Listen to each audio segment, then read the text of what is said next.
welcome to another episode of Nakoto Building Arts. I'm your host, Nakoto, and today I'd like to welcome my special guest, Scott Butler. He is the director and founding partner of Wilson Butler Architects, based in Boston, Massachusetts. They just celebrated 25 years in business. Congratulations, Scott. Thank you very much. Thank you. Yeah, they specialize in designing performing arts and entertainment buildings. A few of his award-winning works include the Celebrity Solstice Green Roofs for Healthy Cities, the Huizinga Pavilion at Broward Center for the Performing Arts in Fort Lauderdale. I had some experience on that with you, Yes. doing some costing. So the Bushnell Center for the Performing Arts in Hartford, Connecticut, Richmond Center Stage in Richmond, Virginia, and the Center for the Arts at Townsend University, Maryland. So hopefully we can get into some of those, or at least one of those, just to hear more about it. But again, thank you, Scott, for your valuable time and coming on the show with me. Well, thank you for having me. So before we really get into it, like I was saying on off the call, this show is called Building Arts, and we hear a lot about the usage of the arts buildings, whether it be Hamilton or the different plays or the community performances in the performing arts centers. But we don't always hear from the ones that make the vision become a reality. Before you move the dirt, before you build the building, before you have the performances, people like yourself who envision and have the wherewithal to create the space to house the art. So great to have you on the podcast. So I'd just like to start really from the beginning, just to find out more about you. Where you from originally? Where are you from originally? Boston, I think. No, actually, I'm Canadian. I was okay. born in Toronto and lived there most of my childhood, and then went off to college in Canada, out in Winnipeg, Manitoba. And then I found my way to the US in grad school when I went down to University of Pennsylvania in Philadelphia.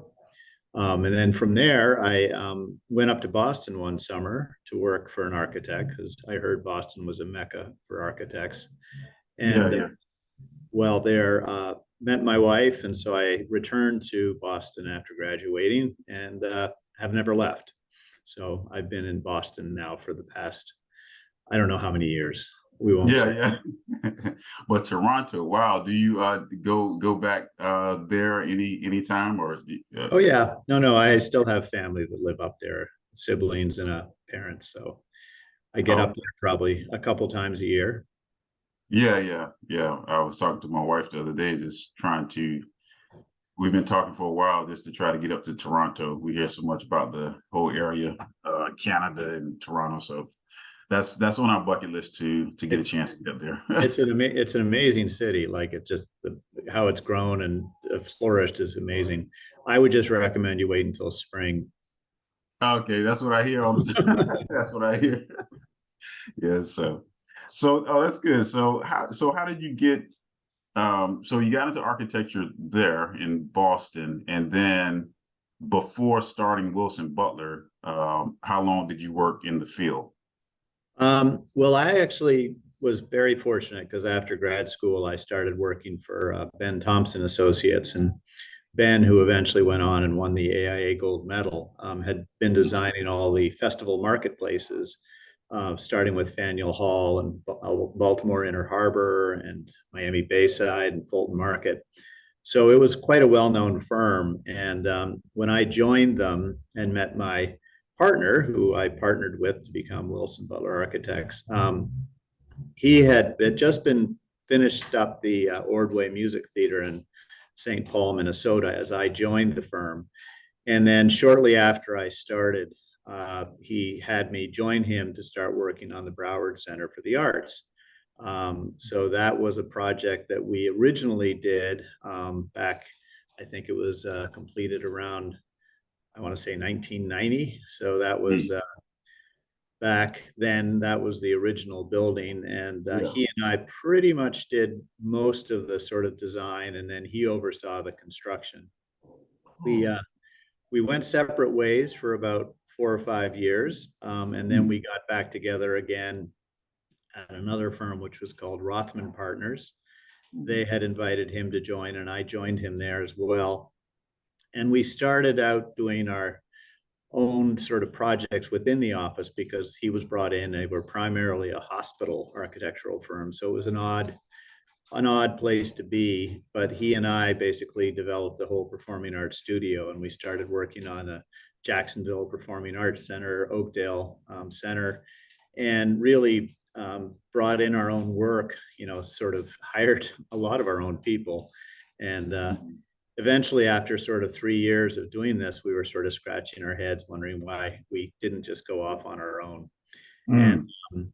that was a time when actually a project came along, which was kind of very unusual for us because we had only been, of course, working in traditional architecture.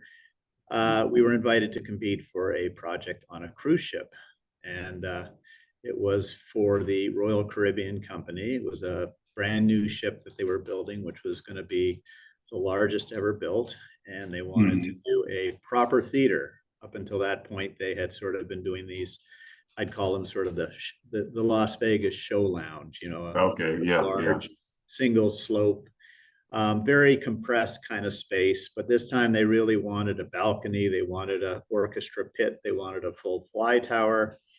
And so they invited an architects and theater consultants actually to compete. We joined up with Fisher Dax, and Okay. we won that competition for the designing a theater on a ship.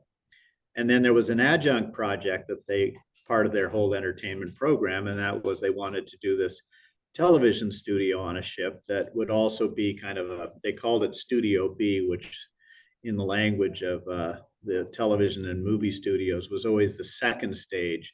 So where they might Mm. have a primary show on Yeah. the Studio A, Studio B was sort of the catch-all. And in this instance, they wanted it to have, game shows and, other kinds of activities. And they wanted it to have an ice rink because they thought they should do ice shows. And Wow. originally it was going to be just sort of a glice. And then eventually they said, no, no, we should really do proper ice.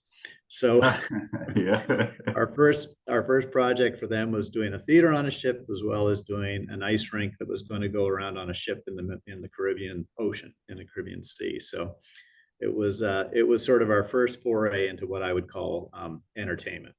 So Yeah. Wow. that's sort of when we sort of said, well, I guess we're arts and entertainment now. But I think the commonality between the two is really because I think now in these days, then it was quite a departure because I think the traditional arts were always in the Performing Arts Center, and the idea of a skating show on a ship or Hmm. Hmm. popular acts was more entertainment. And then, of course, as the development of sort of immersive video and sound Hmm. systems all came along, the technology started enhancing the live performances. But I think for us, what it is any kind of performance where it's a shared experience. So where you go and you're with an audience, and that audience has a live performance that gets energy from one another. Right. That's Right. really where the two meet. And I think there's no real line between the two right now. I mean, Mhm. a lot of art has become very much entertainment, and a lot of entertainment has been risen to the level of art. Right. Right. Yeah. I guess that's where it's really to compete with all the other entertainment uh, things to do out there in the entertainment world. It seemed like the organizations that you involve yourself in, they're trying to come up with different ways to gather the crowd. So Absolutely. you know all about that. We're all trying to find an audience and Find the either audience. sell Yeah. tickets or sell cruises or Yeah. Yeah. whatever the revenue stream is. I went on just think about Royal Caribbean. When my wife and I got married, we actually took a cruise on the Royal Caribbean, but I don't. That was in '92, so that was That was before our first ship. Before you did this, yeah, yeah, yeah, we did. Our first ship came out in Yeah, '99, yeah, 99. Okay, okay. but we're still working. So Yeah, yeah. So I didn't realize you did the original Broward facility. So when we worked on the renovation project, right. that was just, that's why they pretty much selected you to do that since you had all the Well, experience with it, right? it was interesting because I actually think that was also a little bit of a concern about hiring us again. Um, I think at the time, I think they're obviously were very interested in sort of transitioning the facility because things change much more rapidly than you realize. Mm-hmm. And that building at the time that we were invited back to work on it was probably about 20 years old. Mm-hmm. And it still seemed pretty fresh in some respects because I think the nice thing about performing arts centers is they really are buildings that are built for the century, not necessarily built for Yeah. like a restaurant might last 5 to 10 years. A performing arts center is really quite an institution and should obviously Mm-hmm. be designed as a timeless building. Mm-hmm. But when they had us come back and look at the project, they were very interested in sort of not just a refresh, but really thinking about how they could sort of expand their brand and really appeal to a larger audience. Mm-hmm. I think they had become a very sort of well-loved institution in the community, Mm-hmm. but the Mm-hmm. building was originally designed so that it was slightly elevated because in Okay. Florida, the highest point of land is about 7 feet above sea level. Mm-hmm. And you put an Yeah. orchestra pit onto a theater, you then have to get the pit up out of the water as much as you Right. can, then the audience, and then Right. we Right. actually built a hill to build the building on in order to sort of lift it out of the water, but still allow the audience to come in at the back of the orchestra. So we Okay. thought it was a very clever way to sort of still make the, because, if you think about it, when you go to a theater in the city, um, first of all, Florida is filled with a lot of elderly population, and we Right. were very cognizant of the fact that we didn't want to make people have to climb 4 flights of stairs to get to the balcony. So we Right. wanted to sort of lift it up so the audience, so a third of the audience might go down while 2/3 of the audience might go up rather than all of them go up. And it worked out well. But that hill and the road that led up to the drop off Mm-hmm. were kind of intimidating. They weren't necessarily inviting to the larger community because even though there was a drive that went up there that was public, Mm-hmm. it wasn't necessarily perceived that way by all the community. So when we were working with the executive director there, Kelly Shanley, he said, we really want to make the building feel more accessible. So we'd Mm-hmm. like to get activities that go down to the side, down the hill and down to the Mm-hmm. main road that's at the main level. We'd like to open there was a beautiful landscape in front, but it had become completely overgrown like a jungle. So we wanted to thin it out. We wanted to add terraces and outdoor seating, and we added a small outdoor bistro, or not outdoors, but a bistro that served out onto terraces. So people Mm-hmm. could engage with the building and with the facilities without necessarily having a ticket to the show. Mm-hmm. And then, of course, the other way that we really wanted to open up the building and invite the community was we created an arts center, an educational arts Yeah. center. Mm-hmm. And that was very critical because when we originally did the Broward, actually, the second venue, the Amaturo Theater, was actually designed with a grant that supported the Broward County school system's curriculum. Mm-hmm. So half the Broward County schools would have sent kids to a show every year. So if you were in the school system in Broward County, you'd probably see the Amaturo Theater once Mm-hmm. every other year. So they had a Okay. very, very broad engagement. But when people said, how can I come back and do a summer program, or Mm-hmm. maybe can I take lessons in something?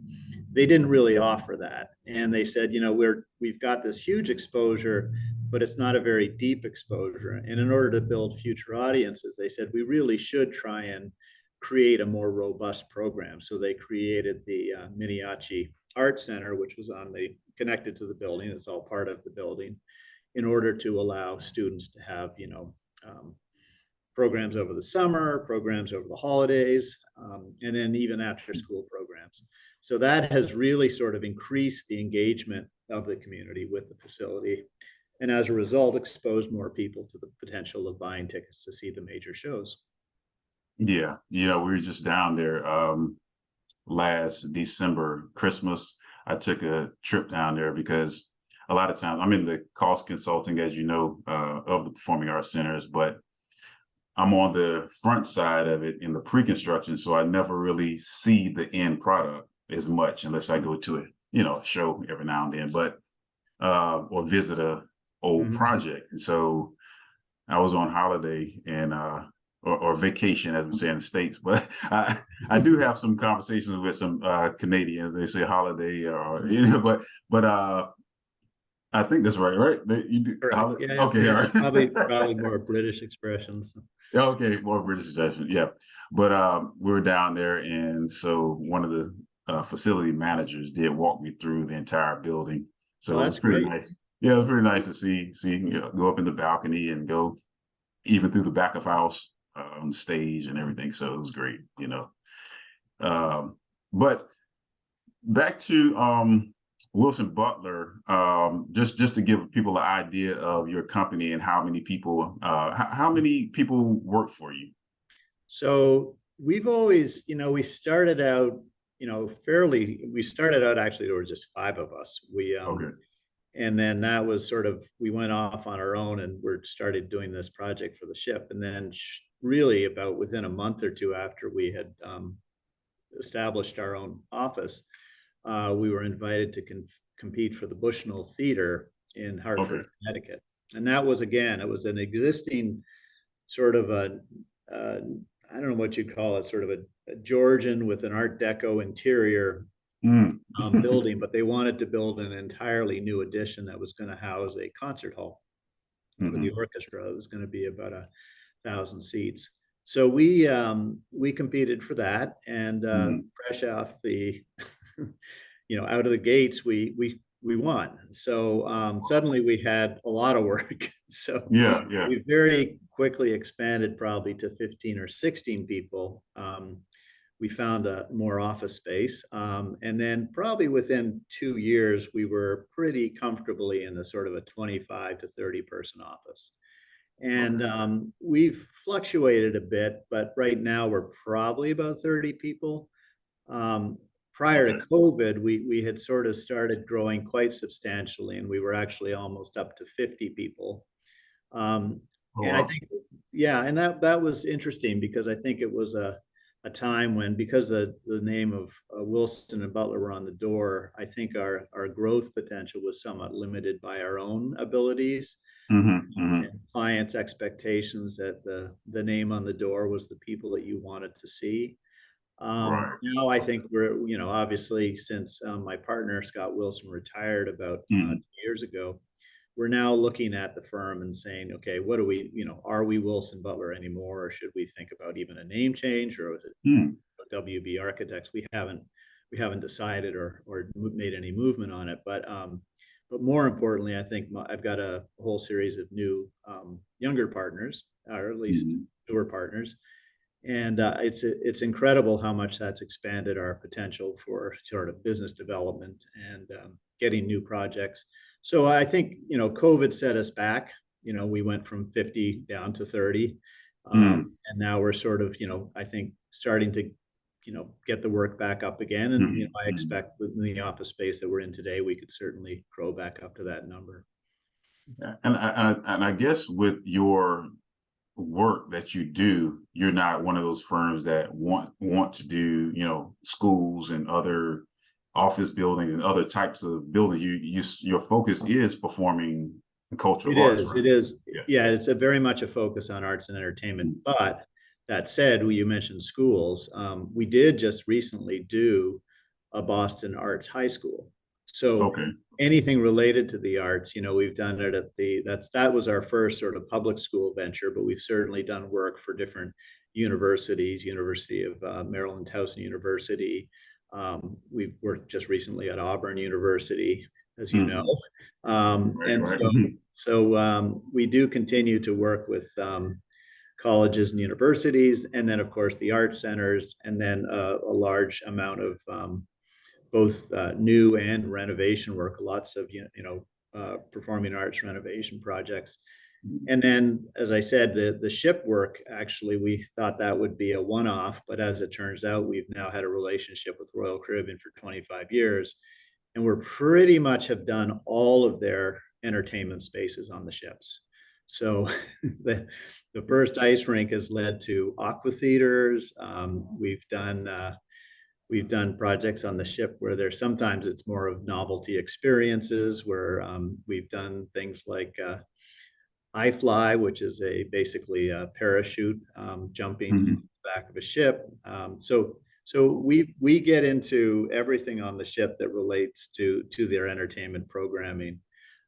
So that gives us an opportunity to expose ourselves to a lot of the technology, because they, unlike a land-based theater, Mm-hmm. has a crew call to do a lot of changes. And so there may be, 20, 30 crew show up for performance. But when you're on a ship, you got to provide a cabin for every one of your crew members. So Oh, okay. none of Yeah. that, they can't afford to have that many people doing changes. So everything is pretty much automated, and lots of mechanicals, Mm-hmm. mechanized systems, I should say. So that's really given us a chance to do much more sort of sophisticated rigging, lighting, video systems. Mm-hmm. Yeah, I just wanted to share it. I was on your website. I don't want to share it. Keys, did it show up here? Yep. Yeah, so that's Harmony of the Theater, Sea. yeah. Yeah, so that was one of is this a live shot, or what is this? Or is this maybe a rendering? But yeah, No. That's an actual shot. I think it's a little distorted because it's a little wider on my screen. But okay. yeah, no, it's basically an aqua show. It Mm-hmm. started out as being, mostly like dives and things in the water, but there's lifts in the water, so they can bring the lifts up, and the stage can just be flush with the water. So at one point you can have people run across the stage, and the next thing you know, someone dives from 60 feet in the air and they go into a Mm-hmm. pool where the people were previously standing. So it's quite a remarkable thing. And I think people say, oh, well, they do shows like that in Vegas, which Mm-hmm. they do, and was inspiration for a lot of the stuff we do. But the fascinating part of this is when you do it on a ship, there's so Mm-hmm. many additional technical challenges. Like, for example, that pool, the water Mm-hmm. sloshes back and forth as the ship moves. So you've Yeah. got to be very cognizant of the fact that sometimes people are diving and the water level may be 2 feet higher or 2 feet lower than what it's supposed to Mm-hmm. be. So we have to find ways to kind of mitigate that. So we have what are called wave breaks within the pool, so that we can sort of address the harmonics so that the wave doesn't sort of build up and start sloshing out of the pool. And then there's lots of other challenges as well, just weight related and structural related, and rigidity, and Mm-hmm. diving from 60 feet in the open air when there's a Mm-hmm. wind coming from the bow at 20 Mm-hmm. miles Right, an hour. right. Yeah, yeah. You're speaking of all of the different challenges on these different projects that you do. One thing I like to compliment you on, because I've had experience with working with uh, different architects and architectural teams, and one thing I'll always admire when I think about how you operate. You're involved like from the very beginning, and very proactive, and trying to come up with different uh, ways to problem solve. Right. And sometimes, I won't call any names, but I've seen where the head guy, the top designer, is yourself, sort of pops in and pops out. So I think I always know was that something strategic with how you operated from the beginning, or is that something that now that you're changing your company, so to speak, it'll be different? Or No. I mean, that is very much from the beginning. I mean, I credit a great deal to my partner, Scott Wilson, because he's the type of person that, when he designed his own house, he also built his own house. And Mhm. I myself have sort of everything thing I've done in sort of my own houses. Mhm. Yeah, I've yeah. tried everything. I've tiled, I've hung drywall. Oh, Now okay. I've quickly realized that when I hire someone professionally to do those things, they do it better and faster than I do. So Mhm. I'm doing it less and less. But I think it affords you the opportunity to really understand how things are built and how things go together. And I think we've always tried to design our buildings so that we understand how someone can build them.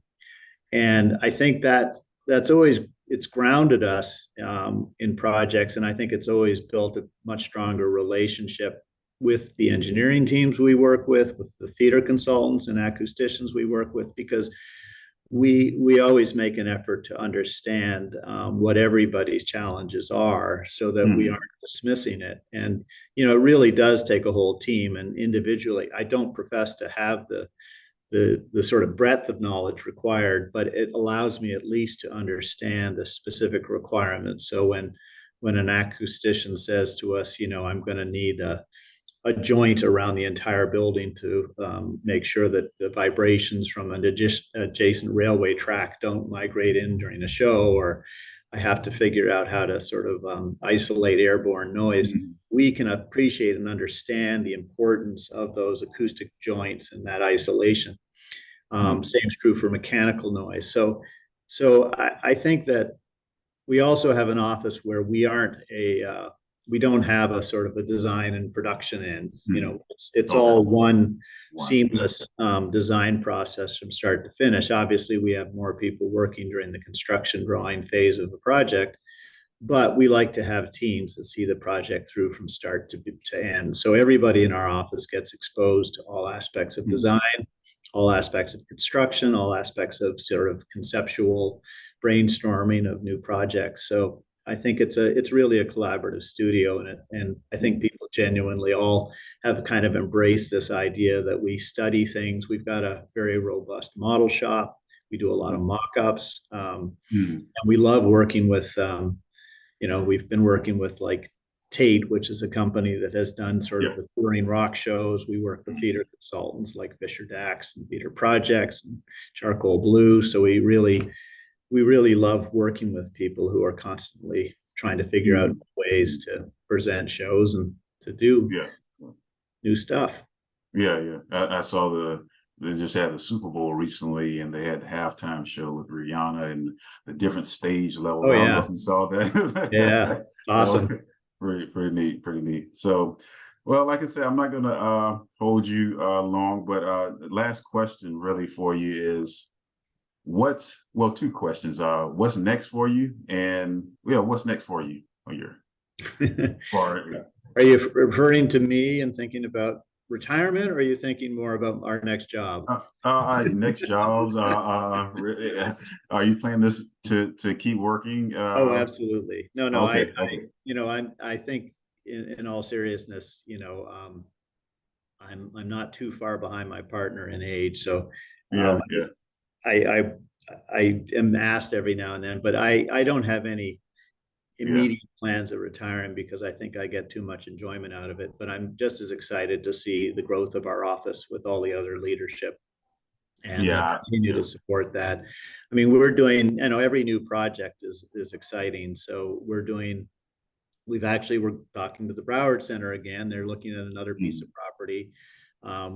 We've got some things coming out on a new ship, Icon of the Seas, which is going to be delivered next fall, and probably be in service January a year from now. mm, And that's got some really amazing venues on it. They've started to sort of reveal some of it online. So if you go to Royal Caribbean Icon of the Seas, you'll see that. yeah, And we're working with you on the Panama City project, yeah, yeah, yeah. I I think like to would see that. be very exciting, how we can kind Right. of blend the conference center with the performing arts venue, and sort of provide this sort of spectrum from everything from a traditional concert hall to general admission pop shows to hosting trade shows. So I think that's going to be a very interesting, transformative building. Awesome, awesome. And last question is, if you had any advice for a young person or someone that wants to get into your field of work, what would it be? Um, well, that's always a tough question. It's a challenging field, like any arts is. I've got kids who've gone into film and sports, and they've all kind of Mm, taken a similar path to a sort of a creative avenue. But it takes a little longer to get to a point where you can sort of really make a career out of it. And it's a very, there's a lot of education that is required to become an architect, which I think is a deterrent to a lot of people getting into the profession. mm, But the good news is I think there's a lot more programs now offering a lot more opportunities for people to get in. And for example, the Boston Arts Academy is a city school. People are accepted purely by audition, so doesn't matter what your economic outlook is. It doesn't matter what your academic record is. It really is based on your creative abilities. And I think that's given them lots of opportunity. And there isn't really that sort of thing for architects.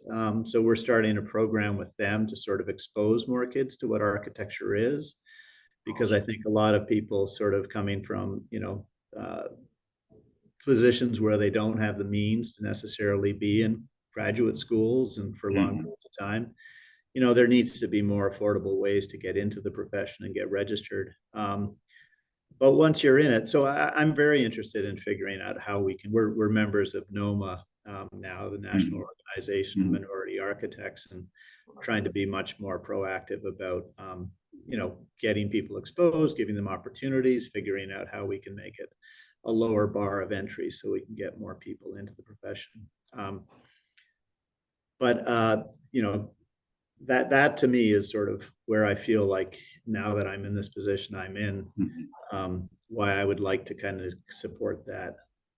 Right, right, right. That's needed, and need people like you to help be behind that. So that's great to hear. That's great to hear. So, well, I appreciate your time and great words and great chatting with you. Anytime I get a chance to talk to you, anyway, is always good. So hopefully we All right. hear more from you anyway on the projects we're working on together. So I appreciate it and enjoy the rest of your day. Thanks, Scott. Well, look forward to talking to you soon. Yep. Thank you. All right, Dakota. Have a great day. You too.